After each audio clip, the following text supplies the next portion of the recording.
Well, Angela, thank you so much for joining me today.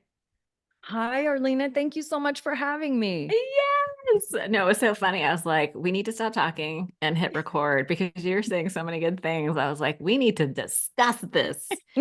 We need to talk about, what's helping you these days. When you early off camera, you were like, I'm simplifying and streamlining. And I was like, we can apply those ideas to business relationships, but of course, sobriety. We're going to be talking about sobriety. And give me I don't usually do this, but you have such a bio. Give me a quick little bio of who you are and what you've been doing. Oh, wow. I do a lot. You do a lot. I just celebrated 18 years sober, which is probably my Yay. most proud achievement in my life. I love being an alcoholic. That doesn't mean that it wasn't difficult and that it wasn't challenging along the way. It certainly was, but it has been the greatest gift of my life for sure. I was a bartender. I bartended all over Hollywood and Beverly Hills and had that life and went to all the parties and did the thing. And it was absolutely phenomenal.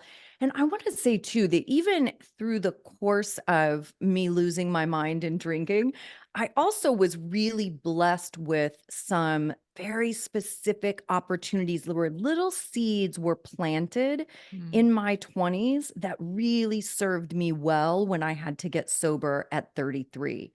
So, like, I always worked with people as a bartender. I always worked next to other bartenders or cocktail servers that were sober. So it didn't seem Mm. weird to me to be a sober bartender, right? Now, I didn't know I was going to be a sober bartender, but fast forward many years, and that was the case. And it just didn't seem weird to me. I also had people in my life that had been in the program a long time, Mm. and that normalized the program and sobriety for me in some The ways program meaning also. 12 step. Meaning 12 steps. Yeah. Yeah. So it was just this really beautiful opportunity to have those seeds planted that were so important. And also looking back, hindsight's always 2020 and you can connect all the dots and just seeing where the foundation was really being laid for my future and what that was going to Yeah. look like and what I was going to face. But I knew really early on, like I think I was just telling you this off camera, at 4 months sober, I knew I wanted my entire life to be recovery.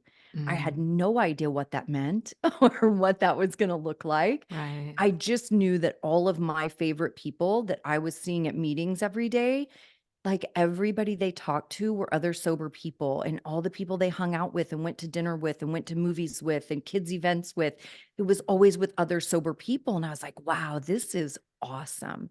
Because Yeah. there's that acceptance you get with other sober people, and we 100%. understand each other, and we connect with one another in a way that is just different than how I connect with non-addicted people? So I just I knew I know. wanted that. I knew I wanted that to be my whole life. And again, I had no idea what that was going to look like. There's nothing I do today that I could foresee then, right? Podcasting Right. wasn't even a thing. I Um, know you've been doing your podcast for, is it 16 years? no, no. I've been doing my podcast since 2018, I think. Oh, no, you had to be doing your podcast before me. I just did mine in 2016. No, No, 2018? no. I'm pretty sure it was 18. Yeah. I'm only Oh, so were 300 you? episodes in. Same. Yeah, I was not consistent in the beginning. So I was aware of your work a long time ago. Like I know you've been in the space for 16 years, right? Yeah, And yeah. I think when I was thinking about leaving corporate to do this, I remember coming across your stuff. I thought maybe you had already started your podcast, but maybe not. But I remember seeing like your work and being like, oh my gosh, that's what I want to do. Like I want to Yeah, ditch the corporate life that had, right. I was not in alignment with, it wasn't in alignment with I felt like I was like, God did not put me on this planet to sell security software Right, to right. to the enterprise level. I wanted to do something Yeah, that had heart and meaning, and this was my area of expertise. And I remember seeing yeah. all your stuff, and I was like, wow, she's showing me that this is possible. Like Well, it's I super started inspiring. I started my career as an interventionist. So that was the first thing I did. And Okay. all of my time and energy and disposable income went into figuring out how to Building. become an interventionist, right? And like Yeah. what training do I need? What education is it? And intervention, I think even to this day where it is a little easier now, but all of Mm. those years ago, that was a really small community and there Yeah. definitely weren't a lot of women doing it, you know? Oh, right. So I just started figuring all of that out and meeting the right people. And there was one little tiny organization, and I became a part of that and started going to the conferences. And Mm. then I just traveled. I mean, forever, I just traveled doing interventions. Every week Wow. I would fly somewhere, do an intervention, get that person, fly them to treatment somewhere else. And then I would fly home, either Kansas City or Los Angeles. I'd be there for, a handful of days, maybe a week, and then I'd fly out and do it all over again. And That's that's what I wild. did forever. And that's really what then grew into a coaching practice. I had Yeah. already been certified as a life coach. I had already done a lot of education around that because Yeah. it helped me be a better interventionist. But Sure. then it just naturally kind of morphed into this thing where I would do an intervention with somebody and then, fast forward 2 months, 3 months, they're coming out of treatment and they would want to continue working with me, or the family would want to continue working with me. So then I started doing, one-on-one sessions Mm. and, always virtual or by phone because I was always traveling, so it wasn't and my intervention clients were all over the world, so there was no way I could fly around for sessions, Right. but that's really where the coaching piece came in. Was it just was a natural progression off my intervention business. No, that's amazing. It's really interesting to see how these things evolve, but just this idea of I think there's a lot of people when they first get sober, they're like, "Oh my gosh, everybody needs to know this information," and you want to shout it from the rooftops, right? And so, For sure. the whole sober space, especially with social media and Zoom and all that stuff, I think it's totally revolutionized the whole space. We'll have to talk a little bit about sort of the state of the union now. You and I have both been sober a long time and in 12 step, and so we have some strong opinions that may not be what you want to hear. There's what you want to hear and there's what you need to hear. So we're going to talk Yeah. about what do you really need to hear. And I was thinking we should kind of go over some of the fundamentals too, right? It's like I'm doing the podcast a long time, almost 8 years, and I'm like, you know what? Maybe I need to do a series about let's just get back to basics and the fundamentals, stuff that I actually use all the time that has helped me stay sober almost 30 years, right? 20 Yeah. years, and that's a long time. But let's do something real quick before we go any further. I like to do this little thing called the lightning round, which is slow, but I'm always curious about the books. I'm such a nerd. I'm a self-help junkie. I actually have a whole nother podcast called I Love Books. And so what books do you love? What books did you really resonate with when you first got sober? So first sober for me was all self-help stuff, right? There was no such thing as Yeah, quit lit. Like there wasn't, no. there were a handful of books, but like I could only find them in LA or New York, like, Oh, wow. because they had like in LA for sure. And I know New York had a couple of them too, but in LA for sure, like the recovery community is so major, it's so big. Yeah. And a ton of celebrities, obviously, which make it even a little bit bigger. But they had these recovery gift shops where you could go get amazing Yes. recovery things. And that was the only place that I could go get like any sort of recovery books. And there weren't that many, It's all back you, it's then. like what you said. It was all self-help, personal development, psychology Yeah, right. books. So like now when people are getting sober, they flood the podcasts and they get all the quit lit. Yeah. When I got sober, you went to the bookstore and you went to the self-help section. Like that's what we did. Yes. I And lived in the self-help section. yes, 100%. So I was really big on Tony Robbins. He was Oh, always me my too. favorite, So which of funny. course is why I got certified as a life coach too, Oh, because I okay. just really loved him. I followed him from the time I was a young teenager, so he was always my favorite. I would say another one of my mentors, which is kind of interesting, not necessarily surprising, but because she's not an author or anything, but Oprah. I followed Oh, Oprah. I same. loved Oprah. I loved who she was as a human being and her character and integrity and her hard work and really being self-made. I have a lot of respect for that. Oh, yeah. So she was a person that I always watched and kind of studied. But yeah, I would say She those were my introduced two big me, ones. sorry to interrupt you, but she really introduced me to some of my favorite all-time Marianne Williamson, Deepak Chopra, Gary For sure. Zukov. Yes. Like Yes. she introduced me to a bunch of, like, I'm obsessed with like the self-help stuff and the books, but they're all written by these people that I admired. And I was like, oh my, so I love learning. And she introduced me to so many teachers, which I really love Yes. about. She gets a Same. bad rap now, but I think if you're really popular, you have a lot of haters. Oh, yeah, for sure. My sponsor always said, he always said, when you're in the lead, you're also in everyone's line of fire.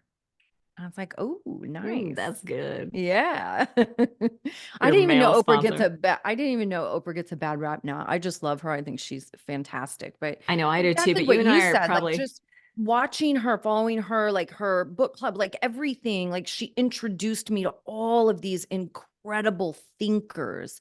And ultimately that's always what I was, especially once I wasn't a drunk anymore. I got to really get in touch with who I truly was. And yeah. a lot of those were my uncomfortable things that made me drink so much too. So Yeah. yeah, but Iyanla Van Zandt was Oh one of my yeah. favorites. Even Dr. Phil, when she Doctor. made Yeah. Dr. Phil back in the beginning, he had some incredible books. Yeah. Yeah. So many, so many. Dr. Oz, he gets a bad rap now too. You're right. If you're a leader, you're in the line of fire. She Yeah, got a lot of, well, maybe we won't talk about why she has a bad rap, but yeah, she did. To me personally, like when I was growing up, like she was the one who started talking about like issues around like being gay, like when nobody was talking about it, right. or like sex addiction, or just all kinds of, like, she like made all this stuff mainstream. And I think a lot of people, especially the young people who are coming up, they weren't there for all that, so they didn't Yeah. see the progression and evolution and all the good things that she did for so many people for a generation. I feel like Oprah raised me Yeah, I agree with that. As a young woman, as a young especially. woman. Yeah. Yeah. You and I are probably close in age, but I feel like she raised our generation, and the people coming up didn't see all that. All they Yeah. see is where she's at now. And anyway, it's kind of weird. And Tony Robbins was interesting in the sense that, so I came across Tony Robbins' stuff before I got sober. So I was probably 22 years old when I came across his stuff. And it was the first time I was introduced to the idea that if you change your mind, you change your life. Like if you rewire your brain or change your thinking, and that you could take control of your life and you could actually reach your goals. And that was super inspiring to me. And that's when I started doing all these workshops where it was like the first thing I was doing in these exercises, it was always stop drinking, stop smoking weed. Those were always, in order to reach my goals, I need to get off the couch. Yeah, right, Quit right. smoking weed all day and get on the couch. Anyway, so okay, so the Tony Robbins books, Oprah was a good teacher. Were there any other books that really helped you in the beginning? Maybe 12-step literatures or something like that? Yeah, you know what? I really loved Living Sober. That's Oh, probably my favorite 12-step book, honestly. I liked the yeah, 12 and 12 too, 12 Steps and 12 Traditions. I me liked that too. one too, but Living Sober was really my favorite because it was so practical. You know, it was just a practical guide and it was short and obviously written in much more current terms. Mm, I love the AA Big Book. hmm. It blows my mind in the fact that it was written in the 1930s and Yeah, that it so beautifully articulates an alcoholic just to a T. yeah. But it is not the easiest book to read. You know, it really It's isn't. all John Barleycorn and I know, all like, this it's weird hilarious, but language. if you can look past all of that, I will tell you one of my favorite things to read on the planet is The Doctor's Opinion in the Oh beginning of yeah, the Big Book. It's one of my favorite things, yeah. and just really allows me to continue having a ton of respect for being an alcoholic and Hmm. what we're capable of and our how strong we are as individuals is just it's such a blessing. Yeah, I think that's a really good point to call out. Actually, there's a lot of talk about the powerlessness. There's, a lot of people really rail against that, but it's powerless over alcohol, first of Mhm. all. And then it's gaining access to power. And the access to power is actually inside you. Mhm. Yes. It's like, well, where is this higher power You you have speak all the of? power. You have Mm, all the power in this whole situation. Even powerless, yeah. right? I am powerless over alcohol once it's in my body. Yes, Prior to that, everybody is. yeah, prior to it entering my body, I have a lot of power in my Right. choices and what I do, how I conduct myself, Yeah. choosing to end up with alcohol in my hand or my mouth. There are a lot of choices that we make. But once alcohol is in my body, it's just like drugs, right? That's why I never did drugs. I tried ecstasy one time and I had this powerlessness experience, and I vowed I would never do drugs again because of it. Because Oh, once it was in my body, I had no control over what was gonna happen. I wow. had When I was ready to go to bed, the ecstasy was not ready to go to bed. So it it kept me up, and I was really pissed off about it. But that's the powerlessness, right? It's like Yeah. once I start drinking, I don't know how the night's gonna turn out. I don't know what my behavior is gonna be. I don't know if it's gonna be great or if it's gonna be atrocious. It's I going to don't be know bad. if I don't know if I'm gonna remember what happens or what I do or who I hook up with or if I drive or don't drive. Like, that's the powerlessness, is that once I start drinking, I don't know any of those things. I don't have any power over those things at that point. Yeah, and I would argue that that's very well articulated, by the way. Thank you for saying that. And I would argue that the point of a consuming alcohol is that it's a predictable response. It's that like once you consume alcohol, it sets off a chain of chemical reactions that you cannot control. So once you ingest it, you are powerless over, it's not like you can decide to stop it at any point. It's not like you have any control over it once you consume it. So I would argue everybody is powerless over it in the sense that you once the chemical reaction starts, there's no I think stopping there it. can be some varying degrees to that too, because I Mhm. definitely had moments of control, right? Like, I definitely had times that I would chill out on my drinking, especially if I knew we were going to be drinking a lot more hours, that like I'd stop and get something to eat, drink some water for a little while. Now, listen, I did not exercise that Yes. kind of control regularly, but it definitely It happened, happened. right? But it happened. And I had plenty of times that I went out, drank, even overdrank, that nothing ridiculous happened. Yeah. Now, at the end, when I was at a way more advanced stage of alcoholism, those nights were fewer and far between. But it is Funny how like, that happens. right, but I think this is one of the things that people use to divide themselves, right? To separate Yeah. themselves. Like, oh, well, they're talking about like they never have control and they're powerless over what's going to happen. And it's always a shit show. And I'm not like that. So I must not be like this. I must not need to quit drinking. I feel like people use these little tidbits to separate themselves from the pack. And so Yeah. I always like to point out, like, it's not an absolute for every single person that every single one of us does it exactly the same way. Right. I was a hardcore alcoholic and I didn't black out. That wasn't a part of my story. I wasn't throwing up every day of my life. That wasn't a part of my story. I didn't drink alone. That wasn't part of my story. Like there is room for individuality in alcoholism too, and recovery for that matter. Yeah, I heard a definition for addiction being continuing a behavior that has negative consequences, like in a really Mhm. simplistic I mean, that's like maybe a little bit of an oversimplification, but I was like, yeah, I that's something I could relate to. Yeah. Yeah, I because think you'll any keep doing it even with negative consequences, or even if like your partner says you've got to stop. Like, this is absurd. Every time we drink, like you're picking fights with me and it gets ugly, or the cops are called, or you're locking me out of the house, or whatever the thing is, right? There's always some drama. If somebody's coming to always you, drama. if somebody's coming to you and saying like this isn't okay, we've got to figure something out, and you're like, I think I'll keep going. You know? It really wasn't that minimizing. That's so funny. Like, yeah, I think I'll keep doing it. Who cares? Oh, I got a DUI. Yeah, that sucks. It's a little embarrassing, but I'll keep drinking. It'll be all Kind right. of I'll figure it expensive. out. I'll figure it Yeah, out someday. It'll be fine. inconvenient. That's so funny. Yeah, the things that we say to ourselves, the things that we hear other people saying.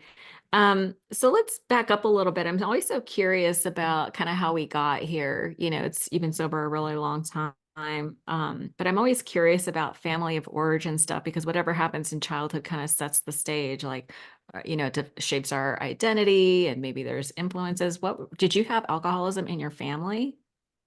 So I did have alcoholism in my extended family, not in my home. Your But parents didn't drink? not my mom didn't, my dad didn't drink, but my dad was drugs. So he was a Mm, drug user. Of course, I didn't understand that until I was older, right? Like I knew some of his behaviors were weird. And I love my dad. It took us a long time to have a relationship, but now, I mean, I'm in my 50s, he's in his 70s. Like we have a decent relationship now. Um, but it took a really long time because his choices when I was younger were not yeah. optimal. You know? Little Funny did how I that know. happens. Yeah, little did I know I would turn out exactly the same. I just had a different drug of choice, but we were Yeah. virtually the same human. But were But you like, yeah, I'm never doing drugs because my dad a did them and hundred I don't want to be percent. like, yeah, 100%. I didn't realize that I was exactly the same. I just had a different right. drug, right? Yeah. It took me a long time to figure that out, but I was forever like, I will never do drugs. I don't want any part of drugs. I don't want to be around drugs because that was his thing, and it Yeah. definitely, listen, he was just wrapped up in his own thing. I was the same way. I just was smart enough to not have kids, right? That's the only difference. We Oh, lived the yeah. same life. I just didn't have kids. So Right. he and my mom had us really, really young, me and my older brother. So he was just wrapped up in his own addiction, right? I don't know if What he would kind of label it drugs? addiction. I want to know what kind of drugs because it kind of, if they're speed drugs, I envision like one kind of life. If it's like weed or downer drugs, it's like a whole nother experience. Yeah, I think when I was really young, it was primarily cocaine, I think was his thing. Okay. And then I know he ventured into some other stuff when I was a little bit older, but I saw him so infrequently. Mm. I wouldn't You even didn't know grow up really with what he was him? doing.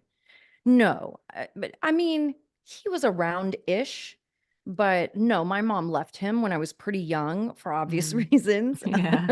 Yeah. for many reasons. Ew. And he just wasn't necessarily a safe person for Got us to it. be around, right? So like I Okay. would see him periodically. I was super tight with my grandmother, his mom. So Oh, like I would see him at her house and things like okay. that, um but yeah, very little. I mean, like actually spending time with him or being at his house, something like that was very, very little. And Okay. I Yeah. didn't feel safe either, right? Because he had a party lifestyle and all his partying friends were always around. I was a little tiny little girl. Like I wasn't comfortable. I knew I wasn't safe, right? Like nobody was concerned about my safety in those Right. situations. So it's not like I really wanted to be around a lot either. Yeah, and I feel like I had similar experiences. My parents never drank or did drugs, but I had feelings of being unsafe, right? And I think when you grow up, like the need for safety and security, like lends to things like, I felt like you and I had little similarities the way we run our lives, a little workaholism, maybe a little Yes, for doing too sure. much, a Yes. little, some of that stuff. It's really interesting how a lack of safety in childhood creates sort of like this pretty common experience of, working a lot, performance-based, validation and And perfectionism, fierce fierce independence. and yeah, fierce Yeah. independence. Yeah. My goodness. So when did you decide? Did you have like a moment of clarity? Were you just like skipping on rock bottom? Like, how did you, as some of us do, I'm raising my hand. How did you decide, like, I need to get sober? Like, how did it happen? Well, I mean, it definitely wasn't planned. I Oh. think, my rock bottom really was a few years in the making. Like my rock bottom, really hardcore, was about 2 years long, honestly. But I had Yeah. a very clear demise. I moved from Los Angeles. I moved to Kansas City, and my whole family's in Kansas City. And I moved to Kansas City. It was such a culture shock. It was such a different way of living, and certainly from what I was used to.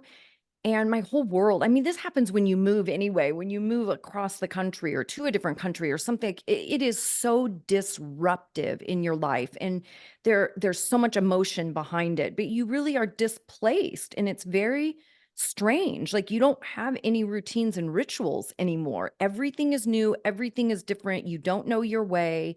I came to a place where, my income literally was cut to 1/5 of what I was used to making.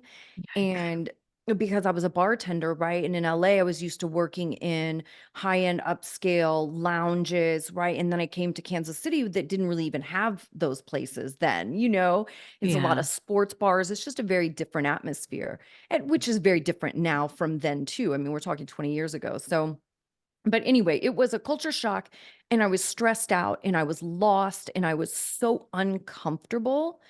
I felt like I didn't fit. Like, I don't even have anything to talk about here because I just came from this life that if I even talk about it, people will just think I'm lying. Like I was so out of place and I was sad and I just drank more, and I was happy to be around my family and, my best girlfriends, but it was sad and it was hard and almost unbearable, honestly. So my drinking just amped up almost immediately. Mm. And that was when I was 30. I moved to Kansas City when I was 30. I was sober by 33. And those were my worst years. They were my hardest, most depressed, worst years. What compelled you to move and leave your fancy LA life behind? Well, I was really ready to get out of LA. Like I was tired. When you live in a Yeah. big city, it's very tiring. You kind of have to be on guard all the time. Like your car's getting broken into, your things are getting stolen. You have to always be looking over your shoulder. Like it's a lot. And even Mhm. my friends today in LA, they're like, "Why don't you just move back? You're here all the time." I'm like, gosh, you have no idea the simplicity and ease of life here. Like when I want to Mm. go to the store, I just drive to the store and I park in a parking spot and I walk inside. Like I don't have to drive around the building 10 times looking for a spot and like get in a road rage incident over a parking spot or have to have money for the meter or fight a homeless guy for it. Like I just drive to the store and park and go in. You And you don't know, have to dress up. Right. Yeah. I never got so much. I mean, I was fancy when I would go out, but I Yeah. wasn't like my friends that are like doing a full face of makeup and lashes to go to the grocery store. I was All like, right. In fuck case that, you might run dude. into somebody. Because it happens. I mean, I met George from Seinfeld at the grocery store in the freezer aisle. That's so So funny. that stuff does happen. I get it, but it Yeah. just was never my thing. I wasn't in the Right. industry that way. So Yeah. Yeah. anyway, I was ready to get out of LA and I was ready to be somewhere a little more relaxing. Mm. And one of my best girlfriends had come out to LA after me and she had said, she's like, "Well, I think I just want to go back to Kansas City." And I was like, "Oh, really?" I was like, "There's a whole country." I wanted to go San Diego or Santa Barbara. Those are kind of my Ooh, two. Like Santa Barbara is probably bougie. it's my favorite city in this country. Like I love Santa Barbara, but she really wanted to go back and be close to her family. So Mm. I really thought it was going to be a pit stop, right? I thought, okay, I'll go back, I'll chill out for a little while, see everybody, say hi, and then I'll go on to wherever my next spot is going to be. But my life started kind of falling apart so quickly. And especially with my income, when all of a sudden your income is cut so drastically, it took away a lot of my freedom too. So it increased my stress and anxiety, and it took away a lot of my choices because then I couldn't necessarily afford to do all the things like I was used to doing, and I couldn't afford to leave. And I was such a mess at that point. Like it was just the perfect vicious cycle. And the loneliness is like, for an alcoholic, loneliness is like gas on a fire. Yeah. It'll burn you up quick. Yeah. Loneliness is terrible, terrible. And We are there's so so much ill-equipped. isolation in like I was so emotionally isolated. Mm. And I feel like this is something that people don't talk about enough, right? Because I wasn't isolated away from people. I was a good drunk bartender. Like I was always with people and on my nights off we would always go to other bars. Like I was out doing the things. But Yeah. emotionally, I was so isolated, like nobody knew me, nobody knew how I felt, nobody knew the concerns I had with my behavior and my drinking or my life. Nobody knew how much I hated myself or how Mm, disgusted I was with myself and my choices. Like I was just so isolated. I was not connected to anyone, nor did I right. really have anybody in my life that cared. Which is That is very telling brutal. too, but that's the truth. It's Yeah. not like anybody was really Yeah. digging. Nobody was calling me like, "Hey, Angela, are you okay?" Like, We no, haven't it's like, heard from you. Your yeah, behavior has right. changed. It's, Nobody "Hey, where are we notices. going tonight?" And usually I was paying the bill. That's why everybody called me because I paid for everything. Oh, that sucks. Yeah, it sucks when like nobody notices that you're dying on the inside. Yeah, but they couldn't. It's not like I could be mad at anybody else for it because I Right. intentionally painted that picture, right? I Yeah. made We do it to sure. ourselves. Yeah, I made sure I put a lot of energy into making sure it looked like I was doing Yes. great, right? That's my Yes. fault. Those were my choices. That's not on Yeah. anybody else. No. But No. ultimately, I had these few years that were really hard. I got in Okay. one of the worst relationships of my life, right? Emotionally abusive. And he was just a really bad human and bad boyfriend. And that just continued to break me down even worse. My drinking continued to escalate from there. And finally, I mean, I knew the last couple of years that I was going to have to do something sometime, but I also always thought I was going to die. I didn't think that I was going to live. Like, I just thought one night I would go to sleep and I would never wake up. So Oh, I didn't have future plans, right? And it was true for sobriety too. Like, I that's never sad. planned on getting sober because I didn't think I would be alive. That's But so I sad. knew it's so sad. But I knew that my drinking was out of control and I knew that it wasn't sustainable. But I took a couple of breaks. Like I quit once for 30 days, like everybody does. I quit once we just didn't have cute names back then, dry January. We didn't have all that. Sober But October. yeah, so I No quit blues for 30 November. days once and then I quit for 60 days once. And when I took that break for 60 days, I really knew then that time, I really knew it needed to be forever. I just wasn't in a space to make that commitment, but I knew at that point that I was going to have to stop forever if I Hmm. continued to be alive and I knew I Yeah, would if you have to wanted to get live. sober.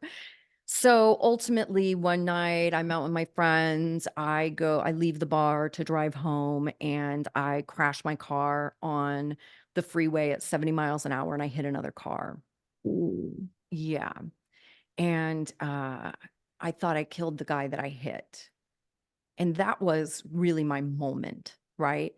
Where I understood that drinking was absolutely no longer an option because I Mhm. didn't care if I hurt myself, right? Like if I would have been hurt and didn't hit anybody else, if I would have died, like I didn't care. I would have been happy to die. I wanted to die every day just to make the pain end. Right. But it never dawned on me that I could hurt somebody else. And in that moment, I was like, whoa, this is not okay. Like, this is not my future. And I don't remember a ton of things, but the one thing that I was kind of obsessing about is like standing on the side of the freeway and thinking like I have to call my mom right now and tell her I just murdered somebody. Oh my 'Cause that's God. how I felt, right? Like I just murdered somebody. And it was so crazy just thinking like I am literally going to ruin her entire life in one sentence. And I have like one of the best moms in the world. She's one Mm. of those moms that Yeah. everybody would die to have. Yeah. And those were my big things. The other thing I thought too was I thought there has to be something else I'm meant to do because that also wasn't the first time that I was in a situation that I probably shouldn't have walked away from. And I Mm. couldn't figure out how I kept getting out of these close calls. And the guy that I hit was fine, by the way. I have to say that too. He was fine. I was the only one injured. Um, which is its own crazy dramatic piece of the story, but I just remember thinking like there must be something else that I'm supposed to do because the universe keeps protecting me. Yeah. And I'm trying my hardest to die every Mm. freaking day, and I keep not dying. I'm like, what is this about? But those were really the biggest pieces of the puzzle for me, and I knew I had to change my life then. So how did you end up in 12 step? So I laid around and went through withdrawal with my Rottweiler. I had him then. And he was very patient and understanding with me. I did that for about I think it was 7, 8 days maybe. And then I went to my first meeting. Obviously, I knew I was going to go to AA because if you want to be a person that doesn't drink, then that's where you go. Especially back then, there weren't There's options. nothing else. Yeah, there Yeah. was nothing else. I knew, and this is how denial did not play a role in my story, right? I had zero denial. I was not fighting this thing. I was not worried about seeing people I knew at meetings, right? You hear people all the time like, oh, well, I went to a meeting across town because I didn't want to know anybody. And it's like, well, that's a great way to not fit in too. Like, go to a meeting in your I did freaking that. neighborhood because, yeah, everybody does. Like, go to a meeting in your freaking neighborhood. That's where you fit, right? So I knew for me, I'm so lazy. I knew it had to be close to my house. Like there was no driving across town, It's so funny. If I would have driven across town, I would have only gone one time. So I Right. had to find meetings that were within a Okay. few minutes because otherwise I knew I wouldn't go because I was lazy. I am lazy. Intrinsically, laziness is one of my biggest issues. I don't So believe, listen, I don't believe that for a second. I've come a long way. Yeah, now we've been talking about workaholism. Yeah, yeah. I've come a long way, but I mean, I fight it. Like, listen, I promise you, I would much rather lay on the couch and watch television than do anything else. I've Or often maybe said play my that. little game on my iPad. You know what I mean? Like, Yeah. I am intrinsically, I am lazy. I have to always be aware of that. I've often said the only thing I do in moderation is recovery. Right. My The recovery only work. the only thing I do in moderation is vegetables, unfortunately. Things that are good for us. Like, Yeah. calm down. All So right. I So did you went do the whole like 90 and 90 and you got I a did. sponsor? I didn't miss a meeting for 5 years. Yeah, Wow. I think I was a solid Like 5 every years day every day, for always. Yes. 5 years. And you Yes, got a dude sponsor, which is I not was recommended. not fucking around. I knew like they said come every day and I said great, see you tomorrow. But I had a blast, right? Again, Yeah. I had zero hangups. Like I walked in the door, all I wanted to do was not drink, and I knew that's where people went when they didn't want to drink anymore. I did not care about the steps. I didn't care about the people. I didn't care if people Mm, were religious. I didn't care about anything. All I cared about was me not drinking. right. And I got there, and these people were freaking hilarious, and they were really So funny. fun, and they were incredible. And I was like, oh, hell yes, I'll come back tomorrow. I'd love to. And I just loved it. I just loved it because I didn't have any hangups. I wasn't, Yeah. there's a piece in the book, in the AA book that says, like, you cease fighting anyone and anything or Right. everyone and everything, however they Yeah. say it. Yeah. And that's the truth. Like, that's when you really know you're ready to get sober. You don't have any fight left. You surrender. You surrender, right? It's like, whatever, dude, I'll Acceptance. do whatever you want. I don't give a shit if you believe in God and I don't. Who cares? Like, that's the dumbest thing to be worried about. Do Like, you know how much that keeps people out of I 12-step know. rooms? I know because I had the same thought. I was like, Yeah. gosh, I'm not really down with the God thing. And then my next thought was, well, Angela, good news. You're 30 fucking 3 and nobody can force you to believe in God. Like, There you you're go. fine. You know what I It mean? Like, doesn't get over matter. yourself. Yeah. It doesn't matter. It doesn't And don't matter. worry about what other people are doing, Yeah. right? Other people are allowed to believe in God if they want to. Like, mind Yeah. your own business. Like, all I cared about was not drinking. So I just was Yeah. really blessed. I just didn't have any hangups. But I mean, that's how You're you really know. ready. Yeah, that's how you know when you're really ready is you don't have any desire to fight anything. It's like, yeah, cool, I'll try whatever because it's really important to me. Yeah. It's interesting. I want to be sure. I know we have probably about 15 minutes left, and I want to talk about the state of the union as it is with the sober space, because you and I came up at, in the same framework. I came in much like you, like I don't care. Just tell me what I need to do so that I Right. don't ever drink again. Like I was desperate not to drink again. So I was like, I don't care. I'll do whatever you want. Like, and Yeah. there really wasn't There was no Quit Lit. There were no podcasting wasn't a thing. And I was like, I'll just do whatever you tell me to do. Yeah. And I'm glad that I didn't have a lot of options. But I had some religious trauma. So when they were started talking about God and blah, blah, blah. Thank God nobody ever said anything about Jesus or the Bible or anything like that. Cause I would have been all like that would I would have put screeching the brakes on. That's what that noise was. Like full stop. I don't know if I could have done it, but I got over it really quick after. And that's it's so funny because a lot of people are like, I don't get the vitriol towards AA because like if you don't like that, then don't do that. Right. Like Right. take what you like and leave the Yeah. rest. There is some Yeah. structure around it, which I found super helpful, like abstinence and doing steps in order, like getting a sponsor, doing them in order, those kinds of things, and taking suggestions for my sponsor. But I was really lucky. I had sponsors that were like, well, I don't know what you should do, but this is what I did. Like they were very Right. clear. Like where I came up, they were very clear. This isn't about giving advice. Like they're not therapists. This is a peer support program. Right. The directives are clear. You just share your experience. You don't give advice. And so, well, did you have something similar to that? A sponsor, like sponsorship in that way? Like you had a dude, which was very rebellious, by the way. I did. But listen, I've always been rebellious, right? Like I am feral. So that helped me a lot too going into those rooms because I like, listen, you're They're not all going to, feral. yeah, but like you're not going to make me do anything I don't want to do in any Yeah. room, you know? So I Yeah. think I was just probably a little more comfortable doing my own thing. And I don't Yeah. mind going against the grain.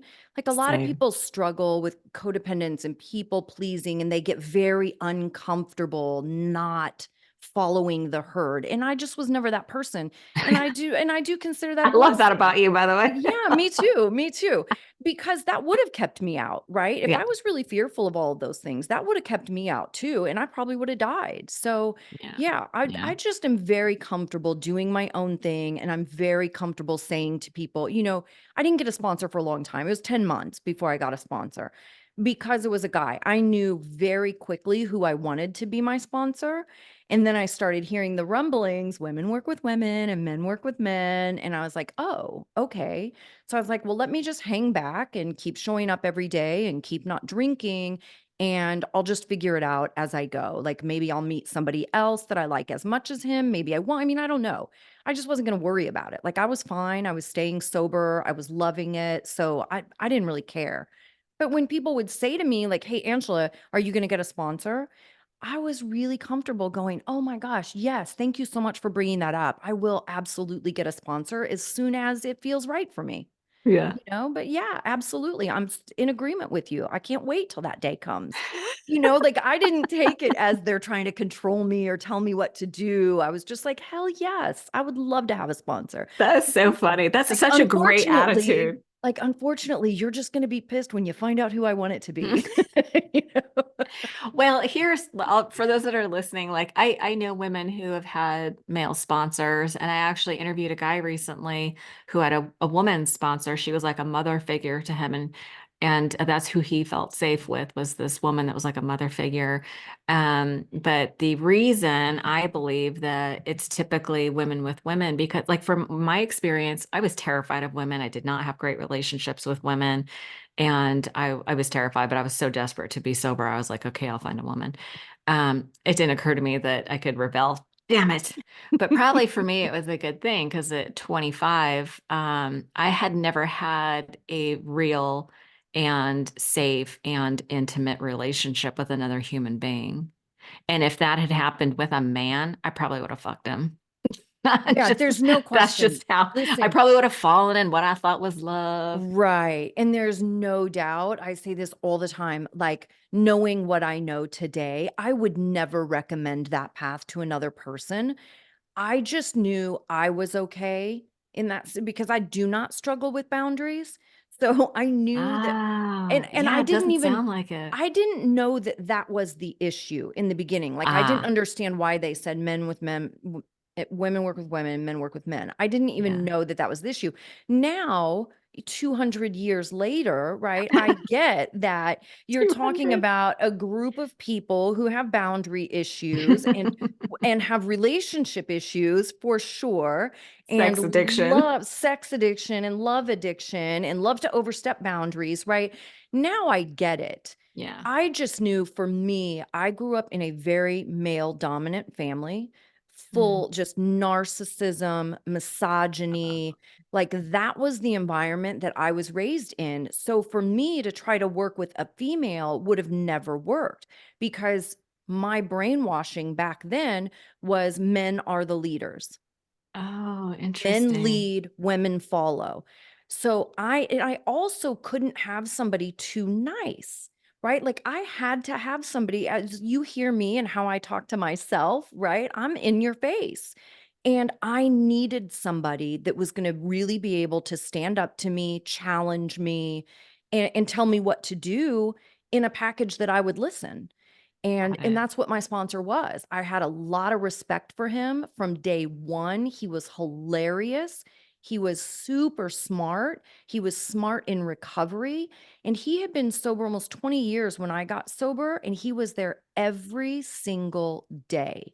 And that was a mental note for me. I'm like, damn, look at these people here, sober decades, and they're still showing up every single day.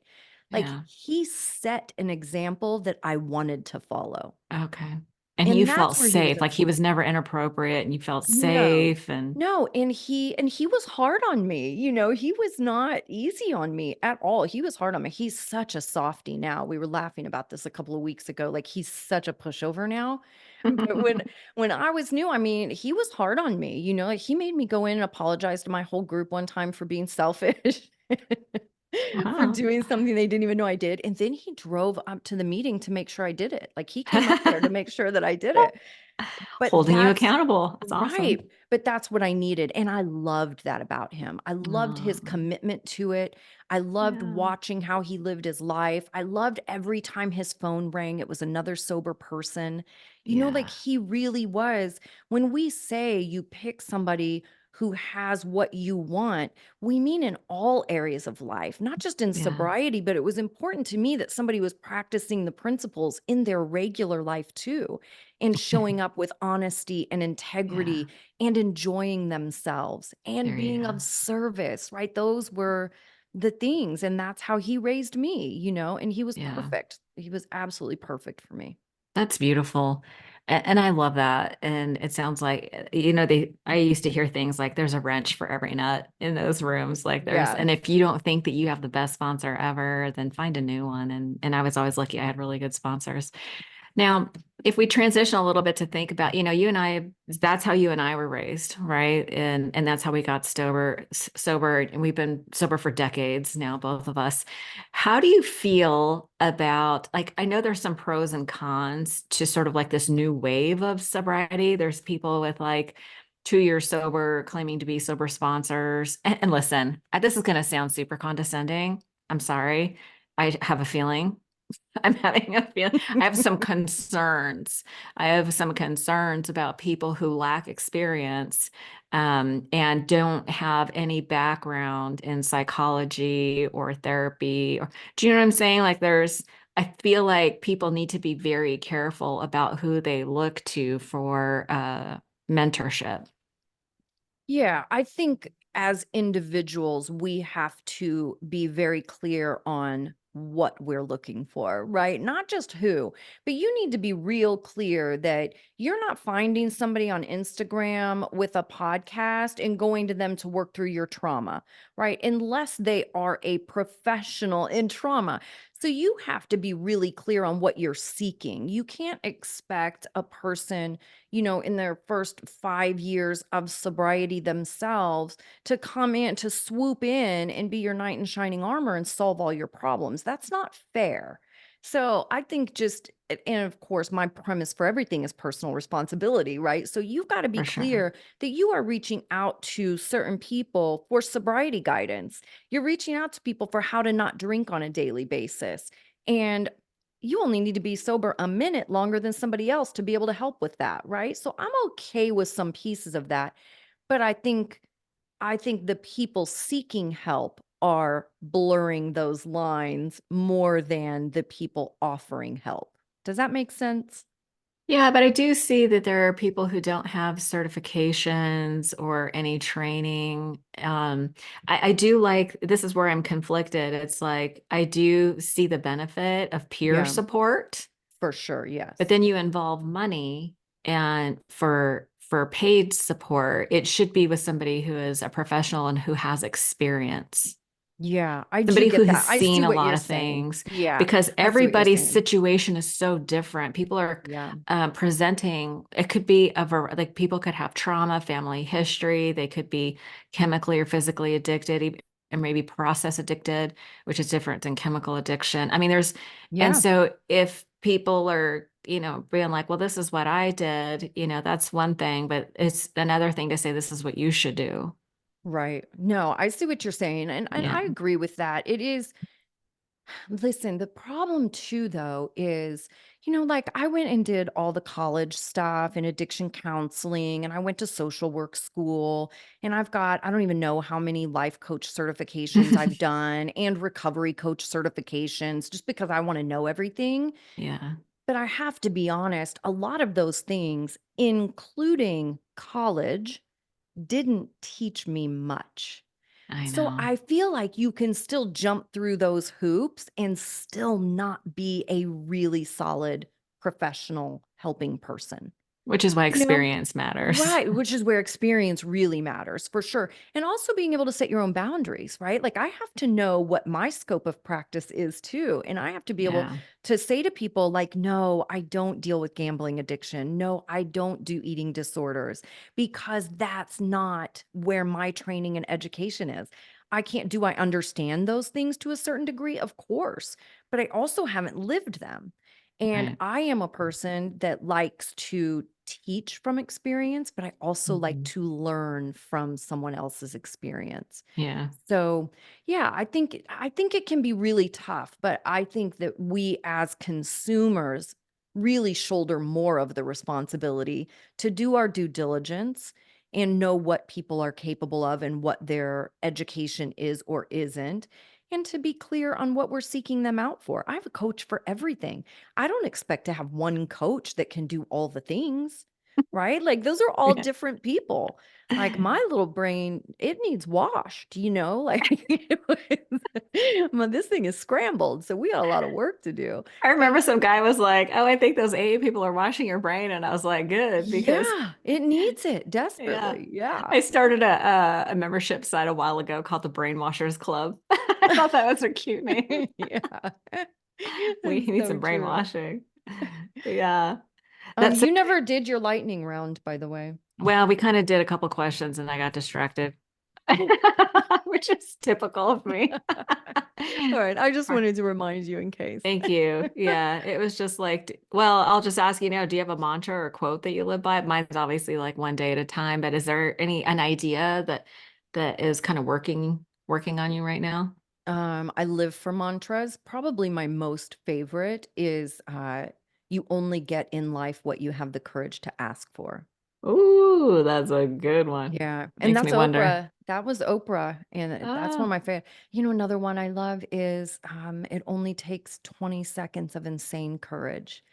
Because I have so much anxiety, and just like 20 seconds feels easy.